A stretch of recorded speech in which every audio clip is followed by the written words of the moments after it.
In this video, let us learn about the properties of the image formed by a plane mirror.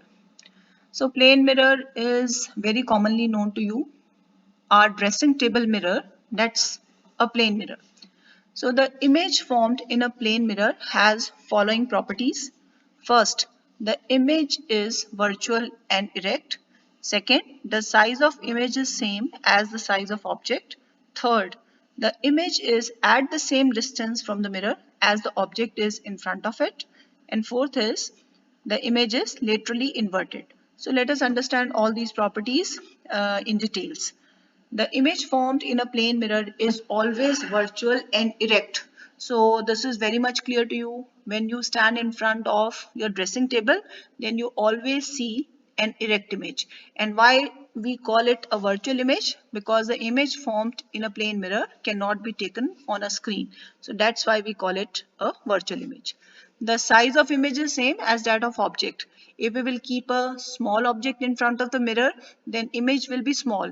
And if we keep a bigger object in front of the mirror, then the image will also be bigger. So same size. Third, the image is at the same distance from the mirror as the object is in front of it. For this, you have to see this diagram carefully. Can you see here the distance between the mirror and the object? Object is candle here. So between candle and the mirror, the distance is x. And on the other side, you can see the distance between the mirror and the image of the candle, that is also x.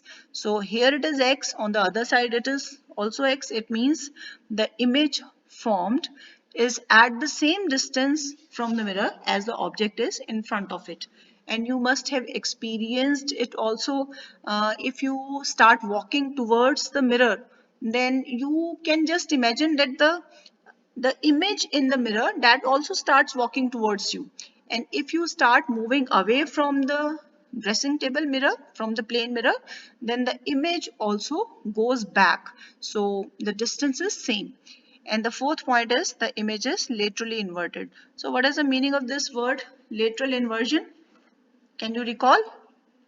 So laterally inverted means if you stand in front of plane mirror and you move your right hand, then the image will move its left hand. And if you move your left hand, then the image will move its right hand. So it is laterally inverted. Then next, let us learn about spherical mirrors. Plane mirror we know. Now we will learn about spherical mirrors, concave and convex. So what is a concave mirror? A spherical mirror that has its reflecting surface curved inwards, that is known as concave mirror. Convex mirror, a spherical mirror that has its reflecting surface curved outwards, bulged outwards, that is known as a convex mirror. So let us see their diagrams. See the diagrams. This is a convex mirror. So here we have got the mirror, and on this side these lines, small lines, they are showing the polished surface. So the reflecting surface, it is bulged outward. So this is example of convex mirror. On the other side, now you look here. So this is a concave mirror. Here the reflecting surface is bulged inward. So this is a concave mirror. So let us understand the terms related to the spherical mirrors. So these terms, they are very important to understand because we will be using them again and again throughout the chapter. So you have to understand what is the meaning of center of curvature, focus, principal axis, pole, focal length, and radius of curvature. So all these terms, you have to understand them carefully. Only then you can understand the topics which are coming further. So let us start from the center of curvature. So center of curvature, it is the center of the sphere of which the mirror is a part. You just imagine a hollow sphere. So that hollow sphere, it is made up of glass. You paint it from outside and then you cut it in such a way that 3/4 of the sphere is on one side and 1/4 of the sphere is on one side. So that 1/4 of the sphere, that is an example of concave mirror. So the center of that sphere of which the mirror is a part, that center is known as the center of curvature. So you can see here this, we were talking about this concave mirror. So this concave mirror is actually a part of the sphere. So you can see the sphere and the center of that sphere is C. So this C is known as the center of curvature. So as it is written in the definition, the center of curvature is the center of the sphere of which mirror is a part. So mirror is a part of this big sphere and its center is known as center of curvature. Now we have radius of curvature. So radius of curvature, it is Cp. This is the radius of the sphere of which the mirror is a part. Now you look here again, this Cp. Cp is the radius of curvature. And then we have this pole. What is pole? Pole is the center of the spherical mirror. So there you see, here we have pole. This mirror is represented by this mm dash. This is mirror and the center of the mirror is pole P. Here also in case of convex mirror you can see this is mm dash, that's the mirror, and this is pole P, the center of the mirror, that is known as the pole. And next is we have principal axis. Principal axis xy. This is a straight line passing through the center of curvature and the pole. So let us see where this principal axis is, this is there. So the straight line xy, this line is passing through the pole and the center of curvature. So this straight line, it is known as principal axis. Here also you can see a straight line passing through C and P. So this is principal axis. So let us see all the parts once again. We have convex mirror. So that's their convex mirror. Then we have principal axis, which is passing through C and P. Then we have the pole P, which is the center of the mirror. Then we have got this radius of curvature. Radius of curvature is actually Cp. It is the radius of this sphere. So this is radius of curvature, and radius of curvature, the symbol for the radius of curvature is capital R. So wherever capital R is written, it means this is radius of curvature. So center of curvature is denoted by the symbol C, and this is hollow sphere of the glass of which the mirror is a part. Here also you can see this is principal axis. Now see my pointer here that I am moving. So from there you will understand. So next we have hollow hollow sphere of glass.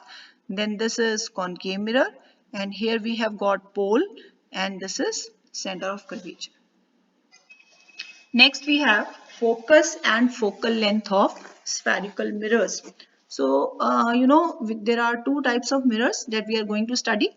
First is concave mirror and second is convex mirror. So here you see these are the rays of light which are parallel to the principal axis. Remember what is principal axis? The line, the straight line passing through C and P. That is known as principal axis. So you can see this is principal axis.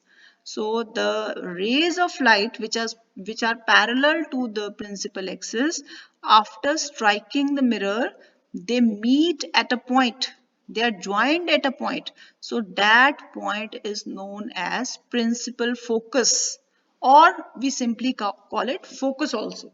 So capital F is the symbol for the principal focus.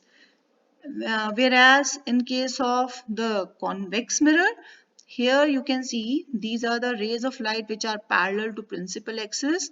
After striking the mirror, they are scattered, they are diverged.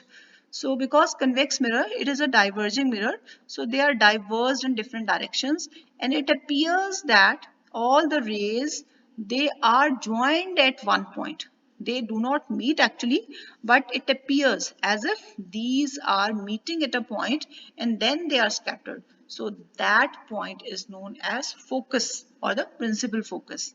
So in case of convex mirror, the focus is behind the mirror, whereas in case of concave mirror, the focus is in front of the mirror. So this is the difference between these two, focus of concave mirror and focus of convex mirror. So this is the difference. So let us do their definitions properly. Focus of concave mirror. It is a point on the principal axis where all the rays of light parallel to the principal axis converge. Converge means they meet, actually meet. And what is focus of convex mirror? It is a point on the principal axis where the reflected rays, they appear to converge. They are not converging actually, they appear to converge at that point. So this convex mirror, it is known as diverging mirror, whereas concave mirror, it is known as converging mirror. Next we have focal length of spherical mirrors. The distance between pole and the principal focus, that is known as focal length of the spherical mirror. So now you see here carefully, here we have capital F, it is focus. This is capital P, pole. So the gap between these two, the distance between these two, it is known as the focal length. And focal length is denoted by the symbol small f. So this is focal length small f. Here FP is there. Similarly in the second diagram, here also we have PF. This is the focal length. And this focal length is half of the radius of curvature. So radius of curvature, the symbol is capital R. So you can say that capital R is equal to 2F. It is radius of curvature is double of the focal length.